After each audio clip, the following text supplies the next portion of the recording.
Good morning.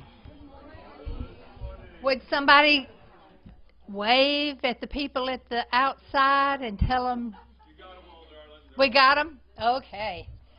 They're so good about time. Isn't it perfect? Just right at the moment they're in here. Okay. My name is Reverend Betty Harris, and I am filling this area today in the absence of Reverend Dusty and Reverend Bill. Reverend Dusty is in Greece. I don't know where Reverend Bill is, but I hope it's somewhere equally beautiful. The first thing, do we have any people here who are here for the very first time? Any visitors? And if you are, would you stand up?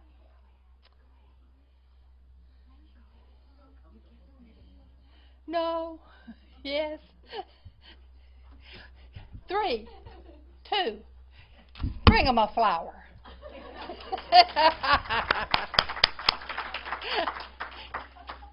Oh. Right there. Hi there. The reading for today is from Hafiz. And I'm going to read it twice because it is short and it is pithy. And I think it will be good. The sun never says is the title of it. Even after all this time, the sun never says to the earth, "You owe me." Look what happens with a love like that. It lights the whole world. Even after all this time, the sun never says to the earth, "You owe me." Look what happens with a love like that. It lights the whole world. That was good. So how are you? I am good too. Those are my ropes. I use those ropes for many things, but what I try to do most of all is break them, which can be annoying, I'm sure, to some people, that I never really follow the boxes. They're filming me right now, and I'm not supposed to walk over there, but inevitably I will. So it's the 4th of July. Well, it's the 3rd of July, but it feels like the 4th of July because so many of us are wearing red, white, and blue. I'm wearing my red, white, and blue shirt, which I was told to wear by my wife. I said, I'm talking about freedom. She says, well, wear your red, white, and blue. I was like, that's a good idea. I'll tell them that I thought of that. But I just didn't. But so here it is, the 3rd/4th of July, and we're celebrating something. You know, we're celebrating something that we can all feel is a part of us. We feel that it's owed to us. We feel there's something about being free that's just natural. We celebrate a lot of things. I mean, in this country at this time of year, we celebrate the people who fight and stand for freedom, the people who struggle for and give their being to the idea of freedom, even the founding fathers who had no idea what was going to become of this idea, but they knew in their heart it was something they had to fight for because freedom was owed to them. And all around the world, most countries, most cultures have some type of celebration for freedom because freedom is that important. But what is it? Because that's what I was thinking about this week when I was going through this idea. I was like, okay, a little while ago, Bill says, do you want to talk? And I said, like right now? And he's like, yeah, let's talk for a little bit. But I mean on July 3rd. I was like, okay. And then later on, they asked me, what are you going to talk about? I was like, well, I'm going to talk about freedom. And like, why? I don't know yet. But let me figure it out. So the great thing is when I put together a talk, usually I name it first, and then I allow the name to bubble up within me, and I have to chisel away at all the things that I want to talk about because they sound so cool and neat, but you got to get rid of them because they're not the point. So this week, I was thinking about freedom, and I did what any intellectual will do, is I went to Google. And even in class as a professor, you see like the people, let's just Google it. So I went to Google, I Googled freedom, and of course the first thing that pops up is the definition of freedom, the contemporary definition. I don't even know where it comes from. It comes from the magic ether that is Google. It just pops up. And then I looked at the Webster's /Merriam/ whoever owns Webster's now dictionary. And I saw what they said about freedom, and I didn't like any of them. None of them. I mean, I tried to work them in. It's like, well, I could talk about this, and I could say about this, and I could say this, and oh, that'd be funny and clever, and they'll think I'm so cool if I say that. But I couldn't come up with a definition I liked, so I created one, which is what we do. When we don't like something, we make something new. So I came up with this definition, which is a kind of a parsing of other definitions, and I put it together, and this is the definition we're going to work with this morning. Are you ready? Are you ready? Yes. Let's get gospel. Yes, brother. You said that? Oh, you said Siesta. So freedom is the right to and the capacity for self-actualization. Good. See what they did that? This morning they did that too. It's like, you came up with that? I did. That's right here. But yes, it's the right to and the capacity for self-actualization. Now, what does that mean? Well, when we say self-actualization, we're talking about, it was written here before, we're talking about purpose. Self-actualization is the reason you're here.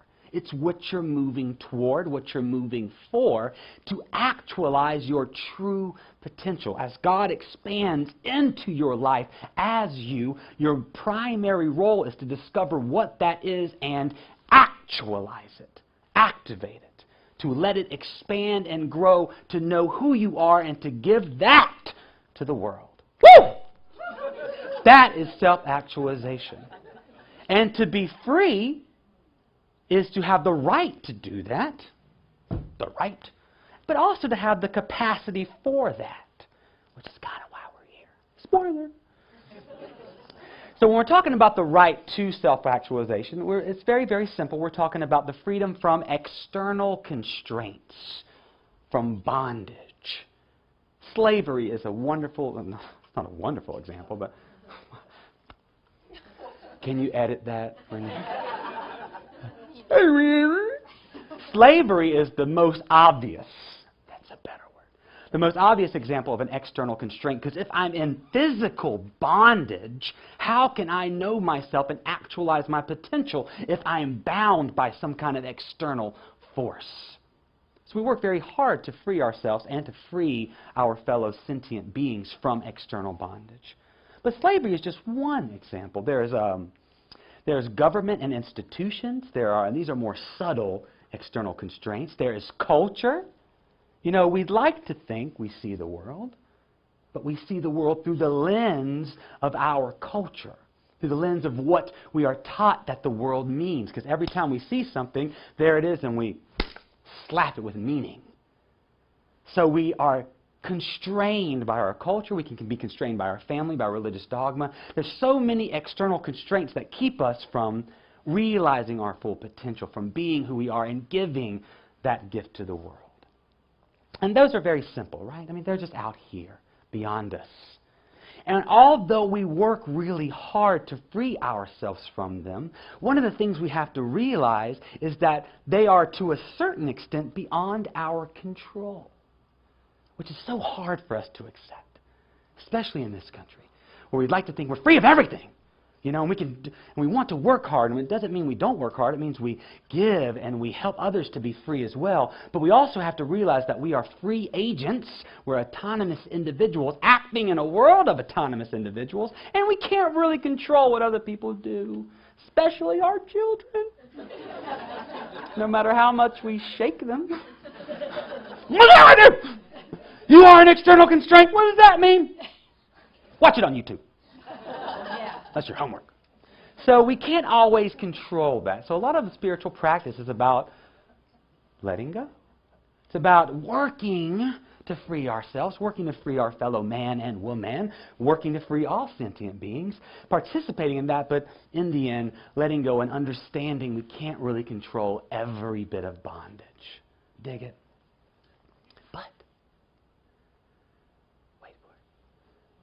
There is something we can control to a certain degree. And that's really why we're here. Because we don't just have the right to self-actualization. We don't just need the freedom externally to actualize ourselves. We require the capacity for self-actualization. And we're talking about the capacity we're talking about the internal capacity to actualize our potential. And now we're talking about internal constraints. Did you know you have those same ropes within you? Yeah. Think on that for a minute. Just meditate. Ropes. Yeah, ropes. So we're going to spend most of our time this morning talking about internal constraints, those things within us that keep us from actualizing our true potential, that keep us from knowing ourselves. Because it seems that sometimes people are externally free, running through the wilderness, but they are still bound, and they have no idea that they have no idea who they are because they're so wrapped up inside. So how about we talk about internal constraints? You want to? Yay! No one at home ever says that. Becky's my wife. She's not here, so I can talk about her. Hey, Becky, guess what I'm writing? What are you writing? A sermon. Guess what I'm going to talk about? What? External.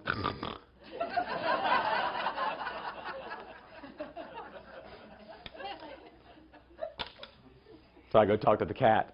Guess what I'm... So I just look for people to talk to. Because if you get up and leave, we'll all know it. So you have to stay for at least a few more minutes. So internal constraints. What we're talking about for internal constraints is we're really discussing impulses. We're talking about desire. Those things within us, those energies within us that propel us to think, speak, and act in certain ways. Because every action, every thought, every word is to some degree determined by something. There was a dude, his name was Thomas Merton. He was a monk at the Abbey of Gethsemane in Kentucky. Who'd have thunk there was an abbey of higher consciousness in the middle of Kentucky?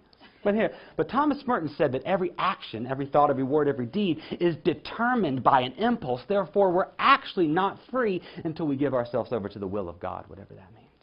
So that's what he was talking about. He was talking about these impulses, these drives that act on us. So every time you speak, there's something driving that word. Every time you think, there's something driving that thought. Every time you act, there's something driving that thought. And what we want to do is somehow transcend them. And by transcend, I don't mean put under the carpet, you know. Hey, Livy, my daughter's name, clean your room. Okay. You go in there and it's spotless. But she has not transcended the dirt. She has not transcended the mess. She has moved it somewhere. So when we say transcend an impulse, we mean that this impulse, my life is not going to serve this impulse. This impulse is going to serve my life. So we want to transcend these impulses. We want them to be there because they're not going anywhere. They're a natural part of life. We want to use them for our betterment. So there are 7 basic drives.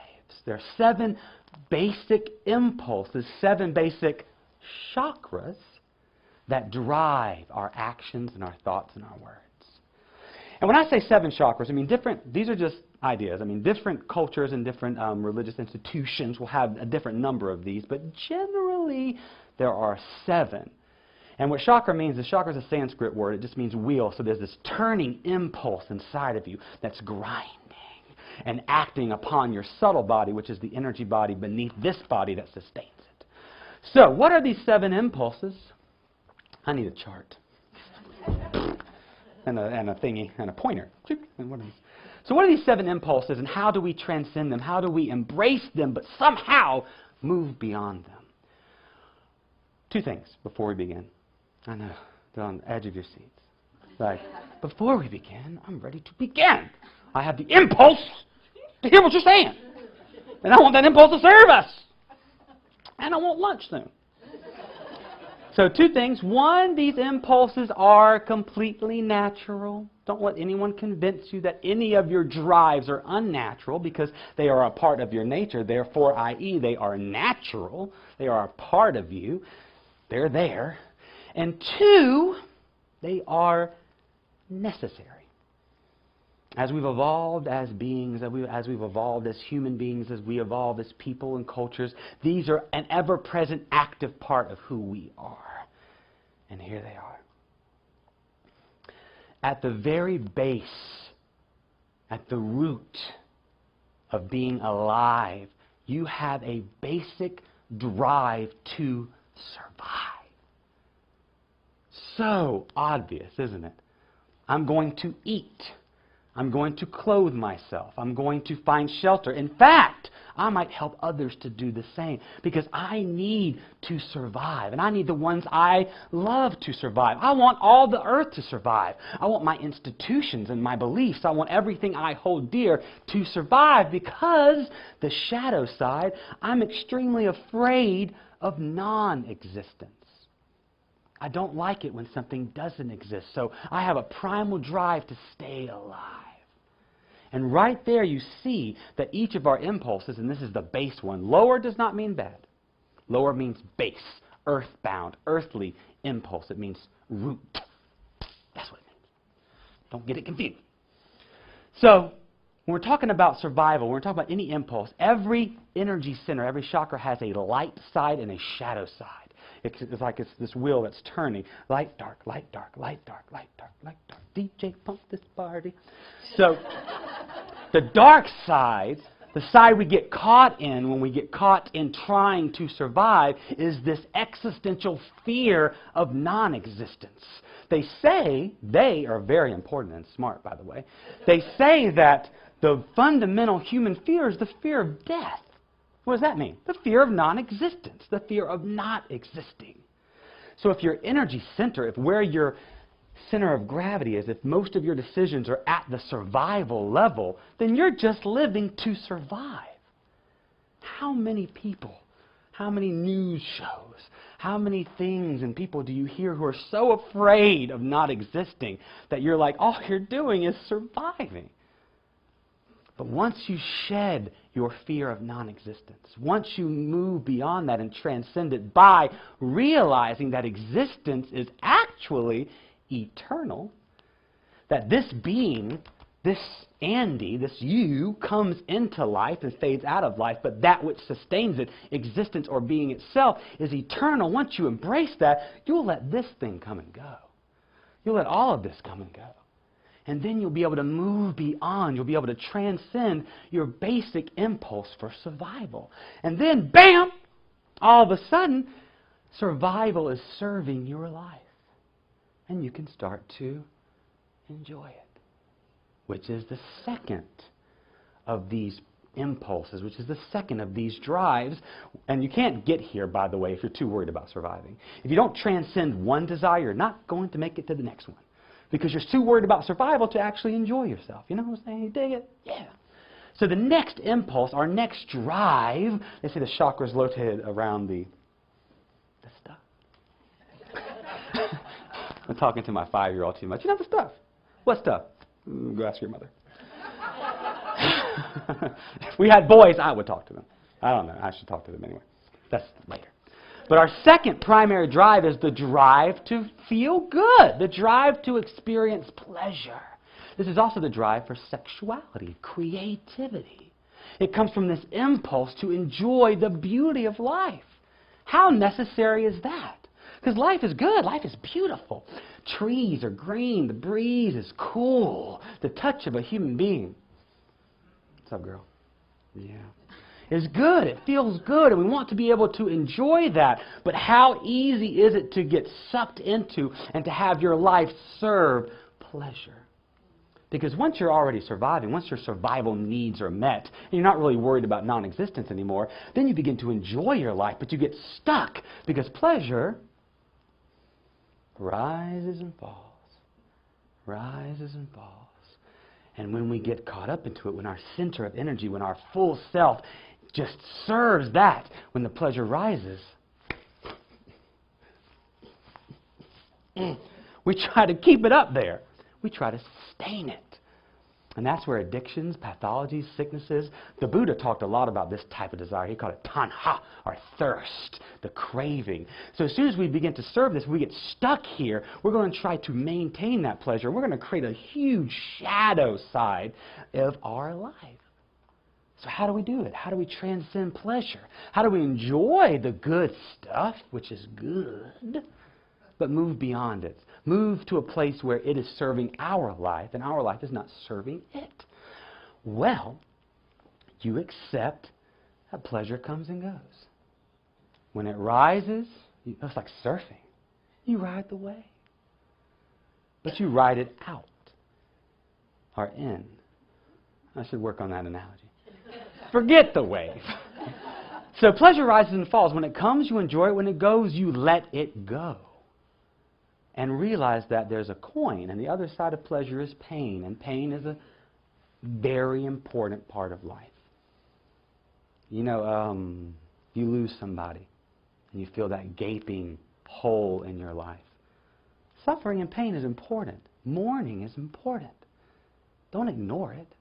Allow the pleasure to rise and fall. And then it will begin to serve you. And you can expand and transcend it and move to the third, which is the highest of what we would call the temporal impulses.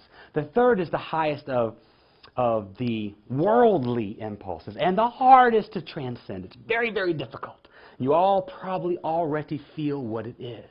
It's our drive, our impulse for autonomy.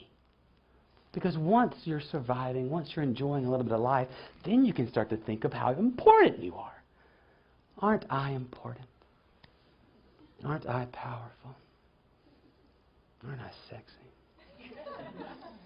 Aren't I unique? Remember that thing I wrote, that definition about freedom?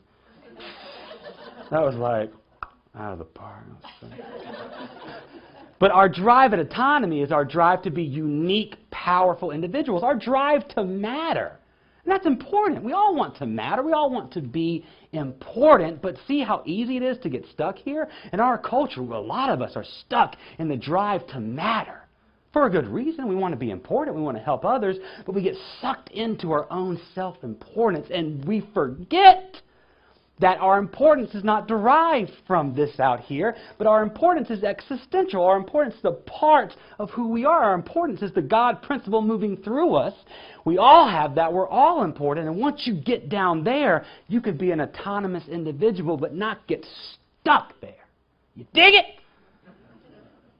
So we transcend our own ego, our own autonomy by letting go of our individual selves. It's still there. We still love it. We still take care of our body. We still do things for other people. But we transcend the desire to be important because we know we're already important. We don't have to create that. We don't have to build institutions of importance because we already are. And then we can walk on the bridge. You want to know what the bridge is? Tell me you want to know what the bridge is. Oh, yeah. What's the bridge? No, say it, seriously. What's the bridge?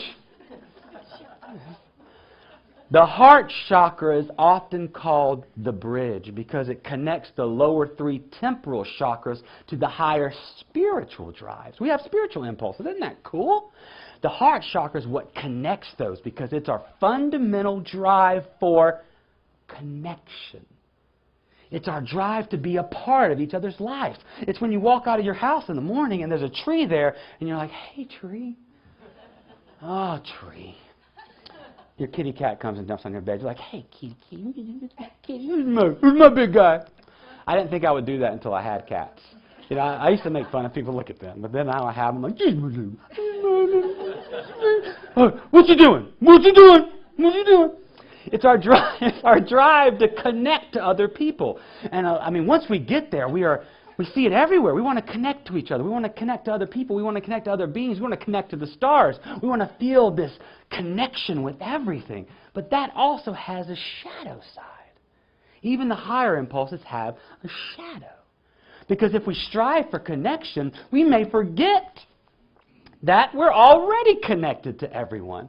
And we may get caught up in trying to create those connections. You know? You get so caught up if your level of energy, if your center of being is just trying to make connections to other people, you forget that, wait, I don't know why I dropped to my knee. It seems important, though, so I'm going to do it. We forget that we're, maybe I wanted to be on, oh, yeah. So this is where you're at, huh? Oh, am I forgetting the camera? I'm forgetting the camera. Those are ropes! Ready the ropes! Our drive for connection, we sometimes forget that we're already connected to each other. We just need to foster that. We just need to recognize that. And everyone you meet, you're already connected. You don't have to create it. You don't have to serve it. Those connections serve your life. And once you realize, see how the pace builds?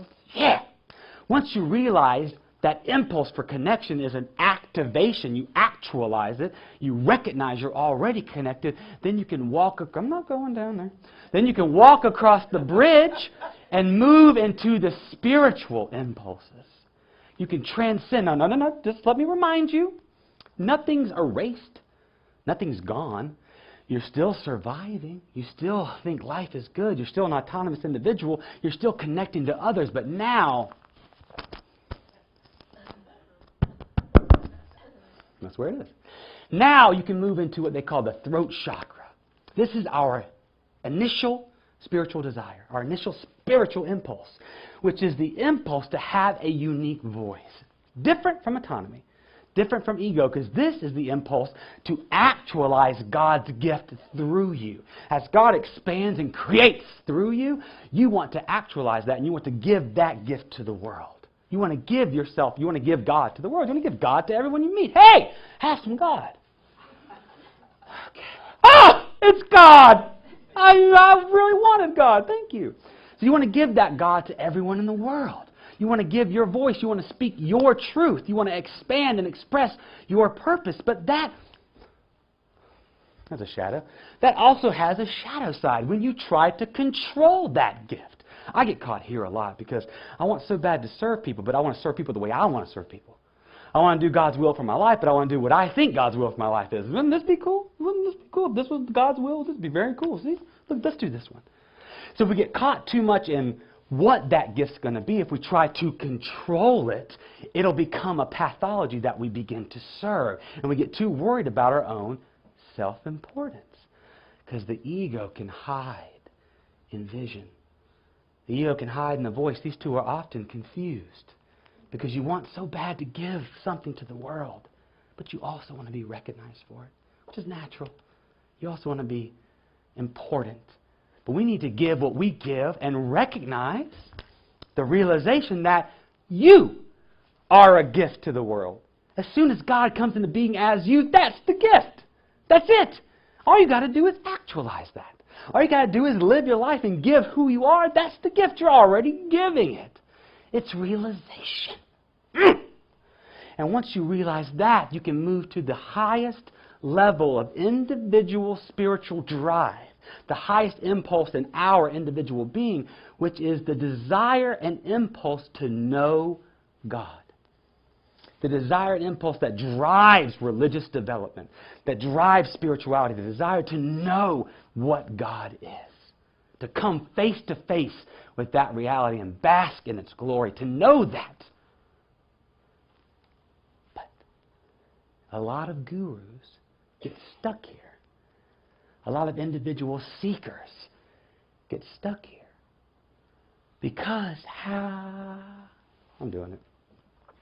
Because how can I become God if I just know God? How can I become what I just know? Joseph Campbell, he wrote about this myth. I don't know where the myth comes from. I don't think he wrote it. But the moth, which is us, is attracted to the flame, which is God. And we get closer and we get closer and we get closer until we're right there in front of the flame, beholding the wonder that is the eternal presence of being. But that's not the end. That's not where it stops. The moth is dissolved into the flame when he becomes it, or she becomes it. The highest chakra, which is above the self, it's there symbolically for a reason, transcends the self because our fundamental drive, our actualizing purpose is not just to know God, but to be God on this earth, to be an expression of that, to lose yourself and to be dissolved into the peace, love, and joy that is God's being. And it pulls us from the bottom, from surviving to pleasure to autonomy to connection to voice to knowing. God pulls us open so that we can become that thing. And only then are we free.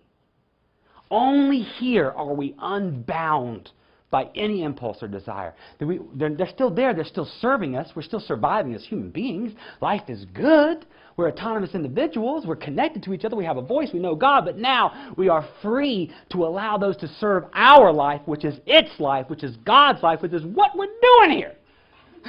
It's why we're here.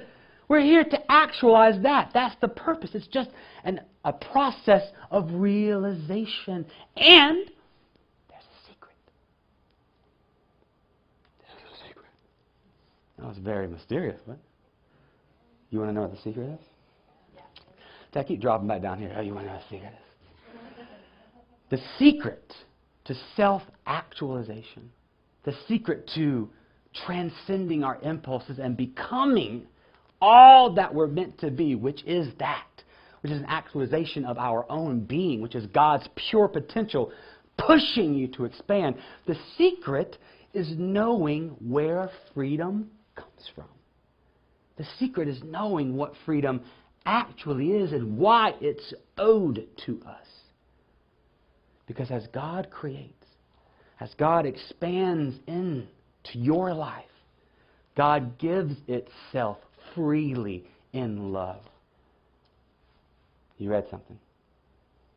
Sun, when it gives, it never says to the earth, you owe me. It just gives.